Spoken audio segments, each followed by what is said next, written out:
Dalam tugas perutusan ini, kita perlu meneladani cara hidup dari Santo Fransiskus Xaverius.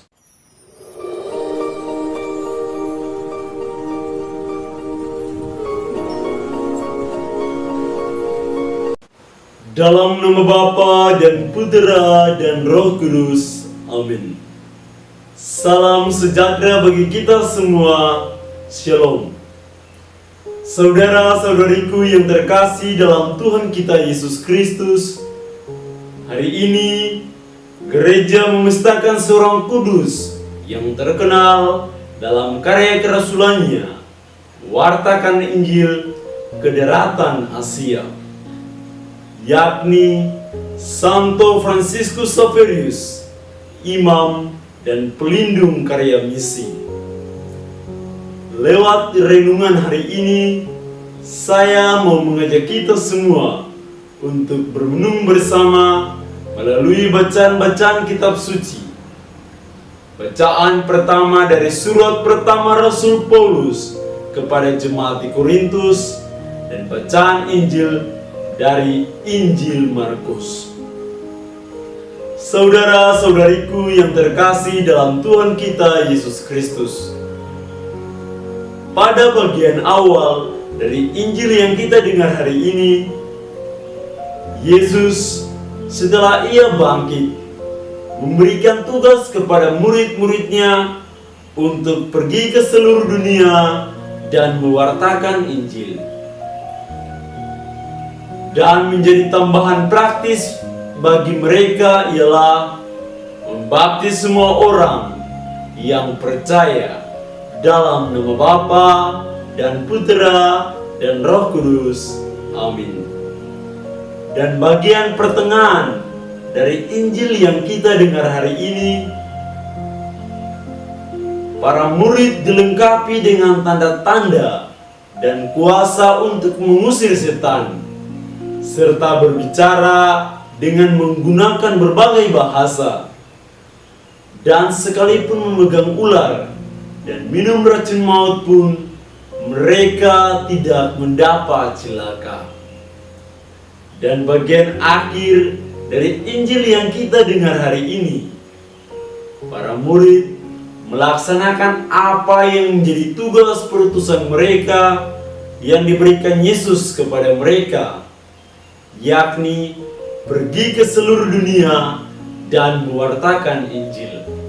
Saudara-saudariku yang terkasih dalam Tuhan kita Yesus Kristus, hari ini pada bacaan pertama Paulus menegaskan bahwa tidak ada alasan untuk mewartakan Injil. Ia sendiri rela menjadi hamba bagi semua orang agar nama Tuhan dikenal dan dimuliakan.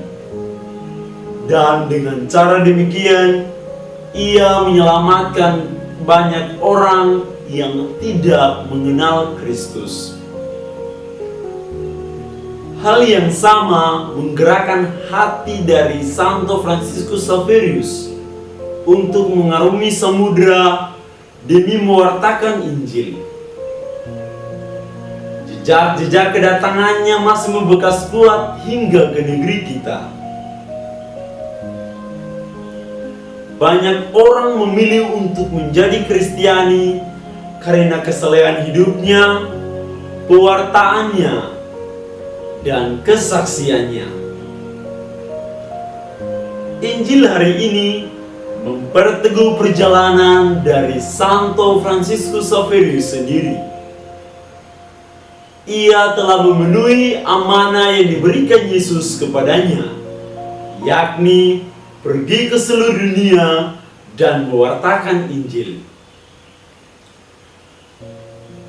Panggilan hidup untuk menjadi abdi Allah telah menyemangati hidupnya.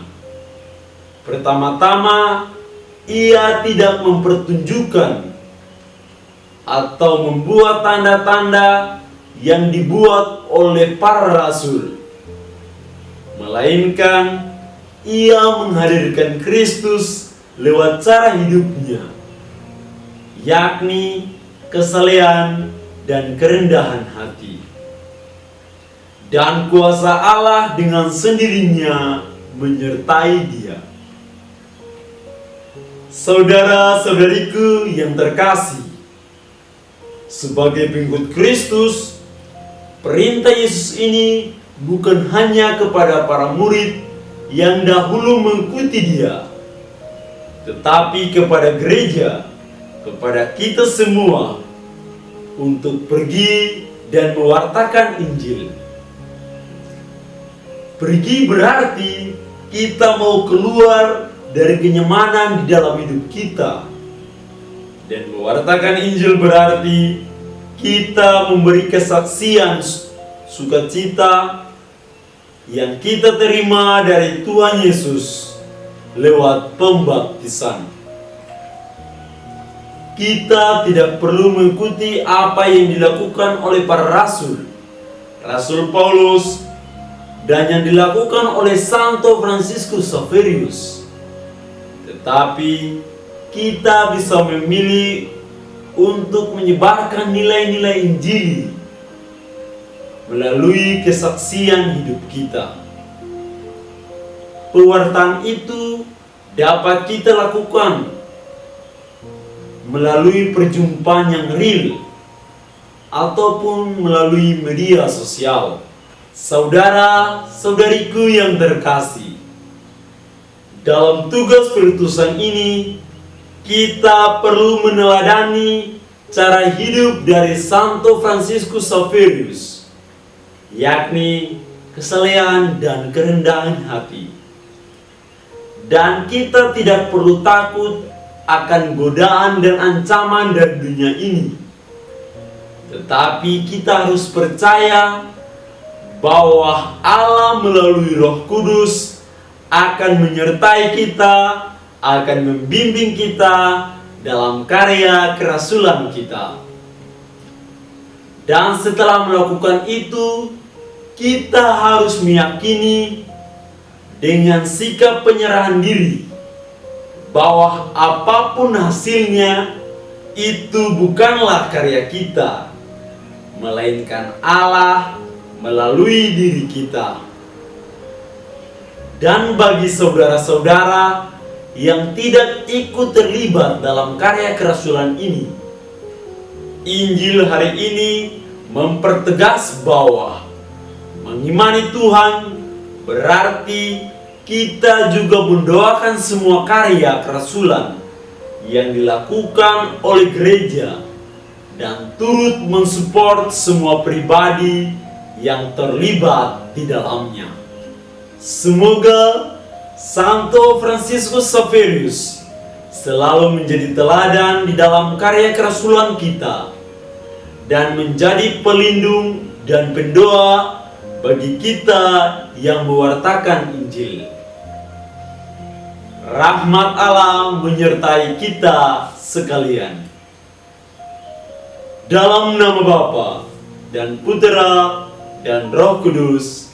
Amin.